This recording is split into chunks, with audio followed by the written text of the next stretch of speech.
તમે પરગત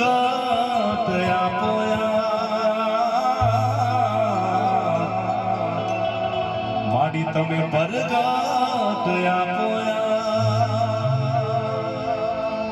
કુળદેવી કષ્ટ કાપજો મારી માં ખોડિયાર કરજો સહાય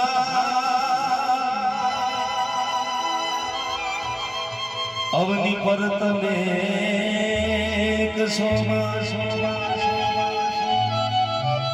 જગદંબા જોગણી તારો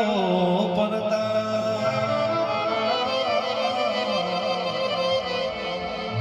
મારી ખોડિયાર તારો પરતા પણ ગમતી રચના ગઝલ અહીંયાથી રજૂ કરવું એ પછી જોકે તમે બધા સાંભળી હશે ને બધાને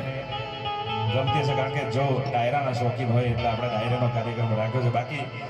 હું તો આ મલકનો છું મને ખબર છે કે અહીંયા ખાસ આપણે ટીમલી વધારે ચાલે લગન હોય તો એ વરઘોડા કે એની અંદર ટીમલી ખાસ હોય કારણ કે આ બાજુ ગરબાના ડાયરાના પ્રોગ્રામો ખૂબ ઓછા થાય છે કચ્છ કાઠિયાવાડ અને ઉત્તર ગુજરાત કારણ કે હું અમદાવાદ રહું છું અત્યારે એટલે એ બાજુના કાર્યક્રમો અમારા ગરબાના લાઈવ વરઘોડા છે એ બધા પ્રોગ્રામો ખૂબ હોય છે પણ અહીંયા ટીમલી વધારે ચાલે એટલે હું આ મલકનો છું મને ખ્યાલ છે પણ આપણો ડાયરાનો કાર્યક્રમ છે એટલે એ અનુસંધાન બાકી તમારે બધાને મોજ કરવી હોય તો હું ટીમલી ગાઉં છું એ પાછળથી આપણે મોજ કરીશું પણ મને ગમે છે એ રચના અહીંયાથી રજૂ કરું ત્યારે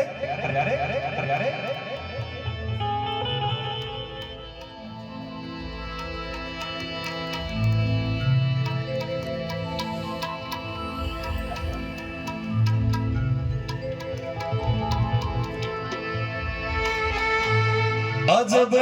जगत से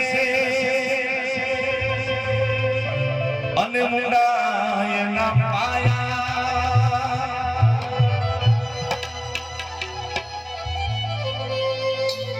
બધું જાણવા છતાં મિલાતી નથી માયા આપણને ખબર છે કે એક દિવસ આપણું જીવન નાશવંત છે ચાહે ગમે તેટલી પ્રોપર્ટી ભેગી કરી લો રૂપિયા ભેગા કરી લો ગાડી બંગલા વસાઈ લો પણ માણસ સિકંદર જેવો સિકંદર પણ ખાલી હાથે ગયો તો આપણે જન્મીએ છીએ ત્યારે પણ ખાલી હાથે જન્મીએ જઈએ તો પણ ખાલી હાથે જઈએ પણ માણસને જ્યાં સુધી જીવે ત્યાં સુધી હાઈલાઈ હોય કેટલું ભેગું કરી લો કોનું પડાઈ લો અત્યારે તો તમે જુઓ સોશિયલ મીડિયા પર કેટલું ફ્રોડ થાય એક ઓટીપી આવે ને તમે ઓટીપી આલો એટલે બેંક એકાઉન્ટ ખાલી લઈને કાંઈ જવાના નથી પણ જીવો ત્યાં સુધી હાઈલાઈ હોય કે કેટલું ભેગું કરી લઉં હું નહીં તો મારી પેઢી ખાશે આવું હોય બધા પણ આદર્યા સૌ અધૂરા રે મારો હરી કરે છે હોય જે પ્રભુ લખ્યું છે એ જ થવાનું છે કારણ કે હમણાં નીરવભાઈએ વાત કરી અમે રસ્તામાં આવતા હતા અમારે લેટ થવાનું કારણ અમે નીકળ્યા હતા 4 વાગ્યા હાજો છોકરો અમારી જોડે નીરવભાઈ જોડે એક છોકરો આવ્યો હતો જેનું નામ મેહુલ છે જોકે મેં વિડીયો અમારા સાહેબશ્રીને વિડીયો બતાવ્યો અમારા અનિલભાઈને વિડીયો બતાવ્યો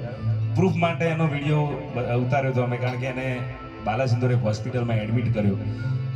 કુદરતી રીતે એને ચાલુ ગાડીએ ખબર નહીં ખેંચાય અને મોઢામાંથી લોહી ચાલુ થઈ ગયું અમે બધા ખૂબ ગભરાઈ ગયા કારણ કે અમારી જવાબદારી પર લાવીએ એટલે કાલ ઉઠીને કંઈ થાય તો જવાબ આપવો પડે પણ માતાજીને ભગવતીને પ્રાર્થના કરી એ પહેલાં તો અમને કોઈને ઓળખતો નહોતો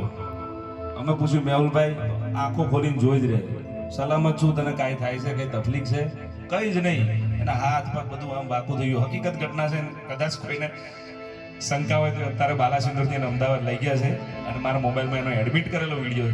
પણ માતાજીને પ્રાર્થના કરી અને સારું થઈ ગયું પણ એક હાથ થોડો બાકો તો થોડી નોર્મલ પેરાલિસિસની અસર પણ લાગી અમને મારા જેવો જવાન છોકરો 21 વર્ષનો પણ શું થવાનું છે ક્યારે એ કોઈને ખબર નથી એ બધું ભગવાનના હાથમાં પણ આ રચના મને એટલા માટે ગમે છે કે માણસને ખબર હોવા છતાં એની હાઈલાઈ મટતી નથી ત્યારે અજબ આ જગત છે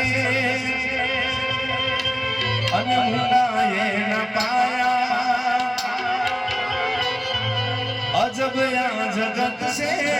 ઉડાડે ન પાયા બધું જાણવા છતાં મિલતી નથી માયા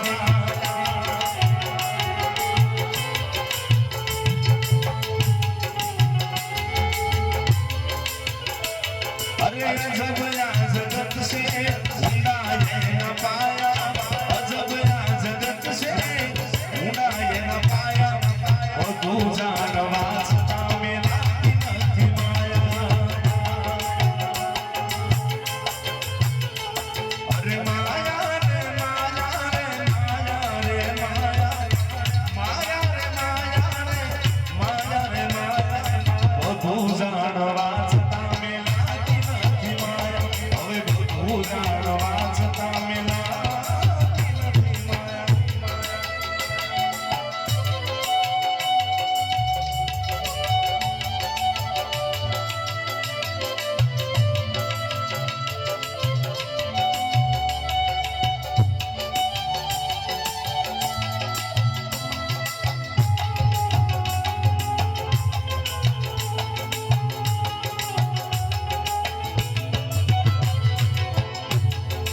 શેર કેશમાં શેર કદી ના ખાધો ખાવું હોય તો બસ એક શેર ખાધો કોઈ શેર કેશમાં શેર કદી ના ખાધો ખાવું હોય તો બસ એક શેર ખાધો નદિયાએ નિરાકી બંધો નદિયાએ નિરાકી બંધો હવાયા બધું જાણવા